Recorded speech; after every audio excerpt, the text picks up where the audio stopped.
Shipping is a crucial part of global commerce. The international maritime industry is responsible for transporting more than 90% of world trade. It is constantly changing to meet new commercial demands and to take advantage of new technology. With these developments, there is often more pressure on seafarers.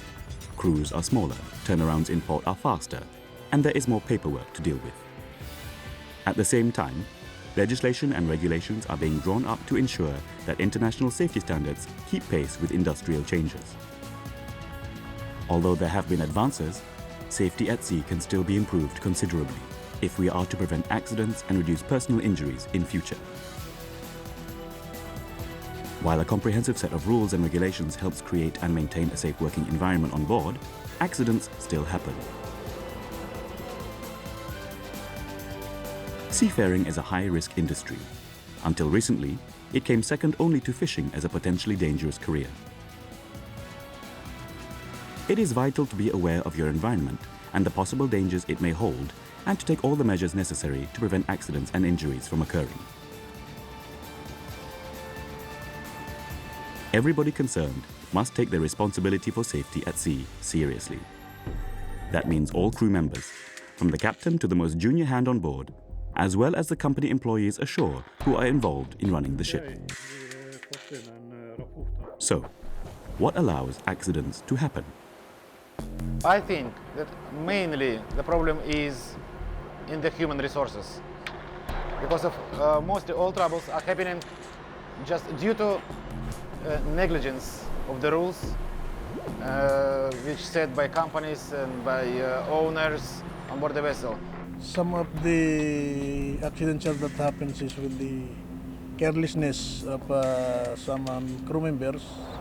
Some people not enough responsible.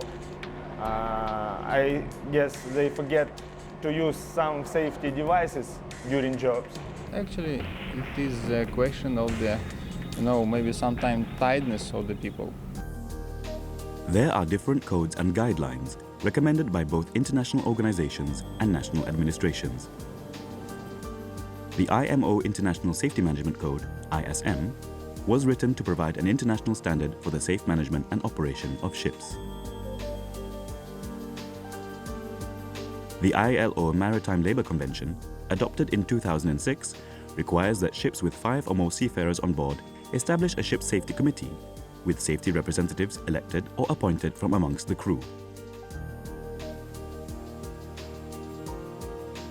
We cannot survive in this business if we don't give the top focus on the safety issues and environmental issues and the quality of our services. This is a big, huge plant which contains also dangers, and we have to be aware that things can happen. The safety representatives are usually elected by a simple majority for 1 year at a time. Elections should also be held when there is a rotation of the entire crew. Actually, it is selected from the crew. They select them. The safety representative is responsible for protecting employees' interests in matters relating to the working environment on board, and for ensuring that safety work is conducted in a manner that adequately protects employees' safety and health. If necessary, safety delegates propose new safety measures.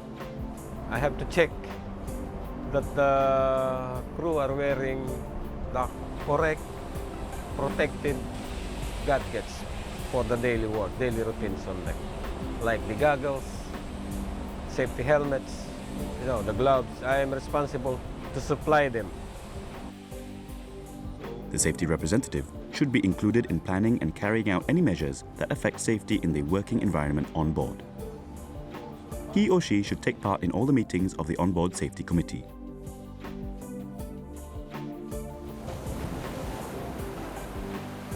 The ship's safety committee should deal with all aspects of safety protection and accident prevention on board.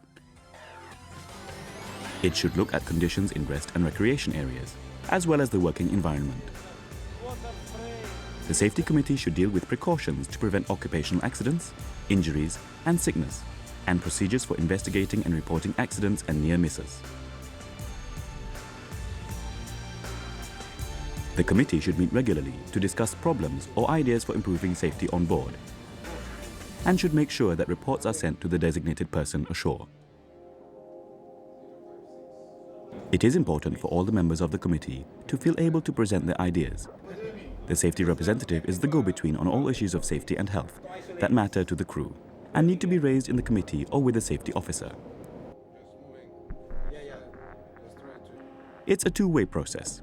On the one hand, finding out what the crew members think, and on the other, informing them of anything they might need to know. There should be meetings where the representatives can report back to the crew and listen to their comments. So if you have any questions, if you have any comments about... And we talk, we carry out, we make some changes, we request some things if we need to upgrade what we have on board regarding safety. And the captain is always open-handed. You can always talk to him about these matters. Our office in Norway working, I think, in the right way, because all time they asking about feedback from the vessels.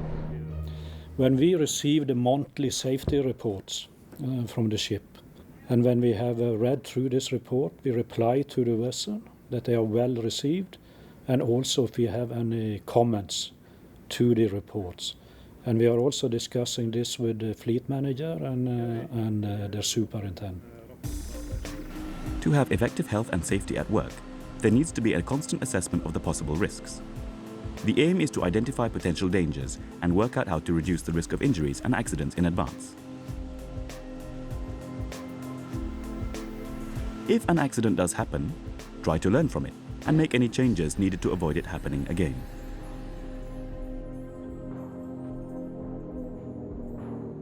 The safety representative is not primarily responsible for the safety and security of the vessel. This is a matter for the shipping company and the captain. The safety representative's main concern is with the safety and health of the people working on board. This means ensuring a safe environment to work, live and relax in. In the galley, this could mean making sure that the cook's complaints about food storage facilities are heard. On deck, it could mean noticing that untidy ropes could cause someone to trip and fall over. The safety representative should make sure that the right safety equipment is supplied on board and should check that there is enough to go round. Protective clothing should be the right size and fit for the job. Every day I ensure that the deck crew are being briefed about what is the job for today, what is the job to be carried out, and at the same time, seeing to it that they were wearing the correct protective gadgets. Sometimes the work schedule is very tight. There can be a lot of pressure to meet deadlines. It can be very tiring. People don't always know when they are suffering from fatigue. They want to get the job done. This can become a problem for the safety of everyone on board. It is important to draw attention to these kinds of dangers as well as to the more visible problems. Don't forget that accidents are just as likely to happen in the living and recreational areas as on deck or in the engine room. The maritime environment makes it difficult to avoid accidents altogether, so it is important to be alert and to take whatever steps are possible to minimize the risk. There are training programs that can help you with what to look out for and how to carry out the duties of a safety representative in a good way. Everyone on board has to follow the safety regulations that apply to the shipping company and on board each individual vessel. This includes working regulations. If a safety representative thinks that an operation may endanger the life or health of an employee, and danger cannot be averted in any other way, the safety representative may temporarily shut down the operation. If I see that the work is not carried out according to the plan and the safety procedures on board, then I can stop this work immediately and advise the shipmate. Seek advice as soon as possible from the safety officer or the captain, who has overall responsibility for safety on board. This is a ship and it is at sea, and sometimes the situations which could arise are not always safe. And then we have a time factor. And of course the leaders of the vessel, they want to shorten the period, and sometimes maybe somebody can provoke people to do something out of rules. Busy people are not always easy to talk to. If it is not an emergency, you may have to wait for a better time. Make sure you are assertive, but not aggressive. Try to be firm about the point you want to make without getting angry. All ships need a positive approach towards a safety culture, so that thinking about safety is just part of daily work. It's a lot easier when there is good teamwork on board and good relationships between the officers and crew.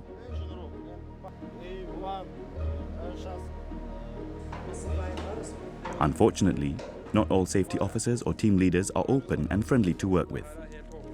Sometimes it can be difficult to raise issues, even though they affect safety on board. You may need to be patient or choose a better time to speak to the person concerned. In these circumstances, it is important to have the support of other crew members.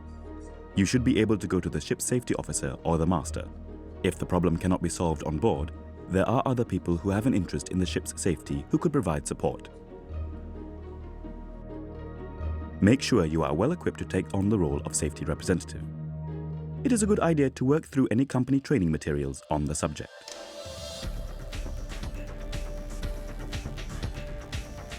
Being a safety representative is all about good communication. You have to be able to listen to people and to understand their concerns. You have to be approachable and open so that they will come and talk to you if they have a safety and health problem. Also, you need to be confident enough to explain the crew's issues to the master and senior officers in the committee. On most ships, the crew comes from more than one country, so you have to make sure you understand each other. You may have to listen carefully and ask your crewmate to repeat him or herself until you understand the point being made. If you are speaking to someone whose first language is not the same as yours, make sure you don't speak too fast or use words they don't understand. The shipping industry today benefits from the skills and commitment of people from many different countries and cultures. For commercial reasons, it has long been an industry with an international perspective, but now changes in crewing patterns make it even more likely that you will be working together with people from a wide range of cultural backgrounds. You may need to get used to some very different styles of communication. Some people wave their arms and make a lot of noise when they are simply pleased to see you. Others may be very quiet when they are telling you that a terrible accident is about to happen. If you have good communication on board, you will get to know the characters of the people on board and how best to approach them. The safest ships are the ones where everyone joins in to make the safety systems work.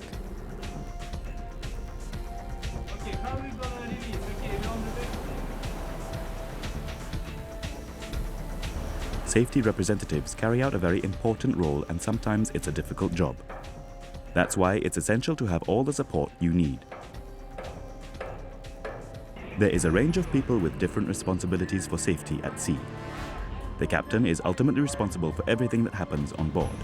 Usually, he or she delegates the specific responsibility for safety and health to the safety officer. This person should be in frequent communication with the safety representatives and the safety committee. The International Safety Management Code requires that the company responsible for the operation of the ship has a designated person to act as a point of contact with the vessel. This person must be able to make decisions quickly, and they must be able to contact people at the highest levels of the company. The onboard personnel shall at all time have the possibility to get in touch with the highest level of the management ashore. Though they may be far away, the ship's owner also has responsibilities for what happens on board his or her vessels, and it is in his or her best interests to support safety on board. Ships have to abide by the laws of the country of the flag they fly, so flag state inspectors have a responsibility to ensure the safety and health of crew on board vessels flying their flag. The Port State Control Officer must check that ships visiting their ports are in compliance with their safety conventions. They will check that the vessels itself are safe to operate, but they are also interested in issues like fatigue and hygiene. The ship management company also plays a vital role, being responsible for training and for the standards of crew competency. You might ask them for training on how to be an effective safety representative. Your union is another organization with a concern for your safety and health. If you have a collective bargaining agreement on board, amongst other things, it will include a requirement that provisions are made for welfare and safety and health on board.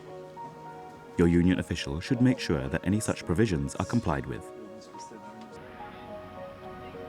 ITF inspectors are also there to make sure that you have decent working conditions on board. Safety at sea is a concept that covers more than injuries and accidents that happen as a result of ship operations or working situations on board. A ship is a community where work and leisure overlap and where good cooperation between the crew and the ship's officers is a must in order to maintain a safe environment. Given the multinational nature of the crews on most ships, it is important to promote a good social climate where all cultures and nationalities feel at home. Try at the beginning, if you have some multinations, just to have gentle relationship to themselves, including good relationship to their religion, to their mentality, and to their specific abilities. We have a good relation. We can understand each other during job and also during rest. Consideration of safety and health in the working environment is an essential part of any operation. A good safety practice on board benefits all those involved in the running of the ship. Everyone has a responsibility to participate in the safety on board, and everyone has a right to a working and living environment that is as safe as it can be. I always say to them, this safety is not for someone else. This is for themselves and for their family.